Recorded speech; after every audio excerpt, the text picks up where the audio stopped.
Halo, saya Bintang Nugra Putra dengan NIM 401211111102 dari mata kuliah Hukum Diplomatik dan Konsuler. Nah, di video kali ini saya akan menjelaskan apa aja sih prinsip-prinsip dari hukum diplomatik dan juga mengapa prinsip-prinsip itu sangat penting dalam hukum diplomatik itu sendiri untuk suatu negara. Baik, simak terus kelanjutan dan penjelasan dari saya di video selanjutnya. Dalam hukum diplomatik terdapat beberapa prinsip utama yang membentuk landasan hubungan diplomatik internasional.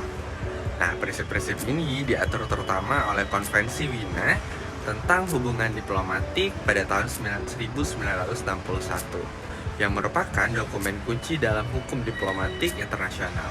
Nah, berikut ini merupakan penjelasan detail mengenai prinsip-prinsip dari hukum diplomatik sendiri. Yang pertama, ada imunitas diplomatik atau diplomatic immunity atau imunitas dari yurisdiksi. Ini adalah merupakan pejabat diplomatik ini tidak dapat diadili atau dikenakan tindakan hukum oleh negara penerima. Nah, hal ini memastikan bahwa diplomat dapat menjalankan tugasnya tanpa takut akan gangguan dari hukum lokal.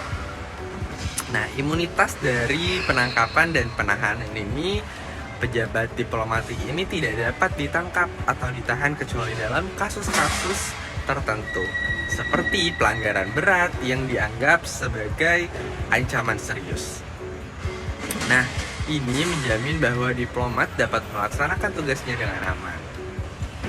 Nah, selanjutnya yang kedua ada hak dan keistimewaan diplomatik atau diplomatic privilege and immunities. Nah, hak atas perlindungan dan keamanan.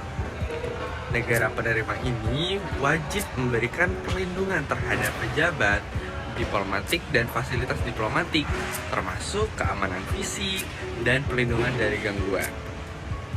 Kepatuhan selanjutnya adalah kepatuhan terhadap prosedur administratif. Itu pejabat diplomatik juga memiliki hak untuk tidak dikenakan pajak dan bea tertentu pada barang-barang dan layanan yang digunakan dalam menjalankan tugas resmi mereka. Selanjutnya, yang ketiga adalah keputusan terhadap hukum lokal atau respect for local laws. Respect for local laws. Nah, meskipun pejabat diplomatik memiliki imunitas, mereka diharapkan untuk mematuhi hukum negara penerima dalam kapasitas pribadi mereka dan tidak menyalahgunakan imunitas untuk kegiatan ilegal di luar tugas diplomatik. Nah, yang keempat ada fungsi dari diplomatik atau diplomatic function. Nah, diplomasi itu harus dilakukan dalam lingkup fungsi resmi, yaitu memelihara hubungan antar negara dari bernegosiasi dan melindungi kepentingan negara yang diwakili. Nah, fungsi-fungsi ini harus dijalankan dengan menghormati kedaulatan negara penerima. Dan yang kelima ada non-intervensi dalam urusan dalam negeri atau non-interference in internal affairs. Nah, diplomasi tidak boleh digunakan untuk campur tangan dalam urusan domestik negara penerima. Prinsip ini menekankan bahwa diplomat tidak boleh mengganggu atau mempengaruhi kebijakan internal negara penerima. Selanjutnya ada kepatuhan terhadap konvensi internasional atau compliance with international convention. Nah, hukum diplomatik ini didasarkan pada konvensi internasional seperti Konvensi Wina tentang hubungan diplomatik 1961 dan Konvensi Wina tentang hubungan konsuler 1963. Nah, prinsip-prinsip dalam konvensi ini mengatur hak dan kewajiban diplomatik secara rinci dan harus dipatuhi oleh semua pihak yang terlibat. Dan yang ketujuh adalah kehormatan dan perlakuan adil atau respect and a fair treatment. Negara penerima harus memberikan perlakuan yang hormat dan adil kepada pejabat diplomatik yang mencakup perlakuan yang sesuai dan penghargaan terhadap status diplomatik mereka. Nah, ini termasuk hak untuk berkomunikasi secara bebas dan tidak terganggu dalam menjalankan tugas diplomatiknya.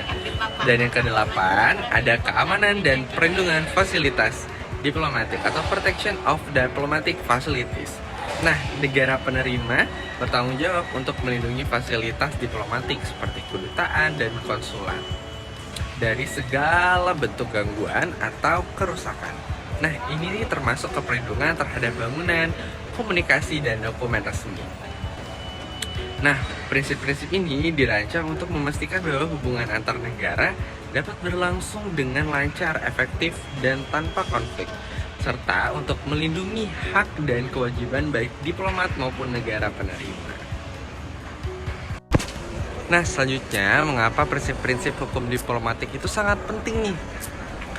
Karena ada beberapa alasan utamanya. Yang pertama itu adalah perlindungan diplomatik. Ya, prinsip-prinsip ini memberikan perlindungan terhadap diplomat dan kedutaan besar dari tindakan yang dapat merusakkan kinerja diplomatik mereka. Nah, ini termasuk ke dalam imunitas diplomatik yang melindungi diplomat dan penuntutan hukum di negara tempat mereka bertugas sendiri. Nah, yang selanjutnya itu adalah fasilitas komunikasi. Nah, dengan adanya prinsip-prinsip ini, negara-negara dapat berkomunikasi dan bernegosiasi dengan cara yang terstruktur dan aman, yang mendukung penyelesaian sengketa dan kerjasama internasional itu sendiri. Nah, yang ketiga sendiri ada pengaturan hubungan internasional. Nah, prinsip-prinsip hukum diplomatik membantu mengatur hubungan internasional dengan menetapkan aturan yang jelas tentang hak dan kewajiban diplomat dan negara, sehingga mengurangi potensi konflik. Dan yang keempat ada keamanan dan kenyamanan. Nah, mereka memastikan bahwa diplomat ini dapat menjalankan tugas mereka dengan aman dan tanpa gangguan, sehingga menciptakan lingkungan yang kondusif untuk diplomasi yang efektif. Selanjutnya adalah pembangunan kepercayaan. Nah, dengan mengikuti prinsip-prinsip ini, negara-negara membangun kepercayaan satu sama lain, yang penting untuk hubungan internasional yang stabil dan produktif. Nah, secara keseluruhan ini prinsip-prinsip hukum diplomatik ini mendukung ketertiban internasional dan memungkinkan kerjasama antar negara-negara dengan cara yang terhormat dan terjamin. Nah, itu merupakan alasan mengapa sangat pentingnya ada prinsip-prinsip dari hukum diplomatik itu sendiri. Nah, tadi teman-teman sudah melihat dan mendengarkan juga apa aja sih prinsip-prinsip dari hukum diplomatik itu sendiri dan mengapa sih hukum diplomatik itu sangat penting. Nah, mungkin sekian saja video dari saya. Saya ucapkan wassalamualaikum warahmatullahi wabarakatuh.